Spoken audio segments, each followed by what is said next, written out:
Welcome back to another video of the Forgery Web Security Academy, where we will continue to work out the CSRF labs together. In this video, we will continue to try and bypass the token validation. And together we will do the lab titled CSRF, where token validation depends on token being present. So in the previous video, we've seen how we can bypass the validation if we change the post request to a GET request. However, what could happen if the server was misconfigured to only validate if the token was present? And if the token wasn't present at all, then the server might have accepted the request. This is another scenario where a poor implementation of a CSRF defense allows us to bypass token validation. So let's work on this lab together. I'll start the lab. And I'm going to log in as Carlos.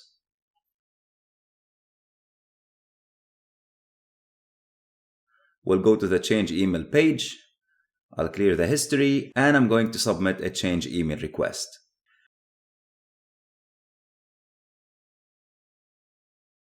Let's go to the post request together, and as you can see here, we have a CSRF token. And again, this is an unpredictable parameter that will get in the way of making our attack work. So I need to find a way to bypass this protection.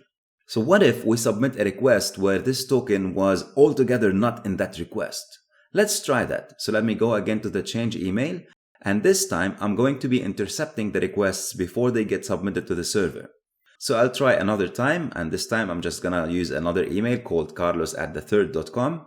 And as you can see, the second the request leaves my browser, it gets intercepted. So now I have the opportunity to play around with the request before it gets submitted to the server. So let me just remove the token altogether. I don't want it. Let me see if that's going to work or not. So I'll remove the token, I'll hit the forward button to send the request to the server, and I'm going to remove the interception. And it looks like it's worked. I didn't receive any errors, I'm not logged out, so it looks like my request worked. And that validates our assumption. The server side is only validating the token if the token is present. If the token is not present, the server side does not validate it, it just accepts the request. So let's go ahead and build up our exploit code. We'll go to the exploit server. And what do you think in this case the exploit code is going to be? It's going to be exactly the same code that we used in the first lab, because now we don't even have to use the token at all. So I'll paste the code here. I'll grab the change email URL.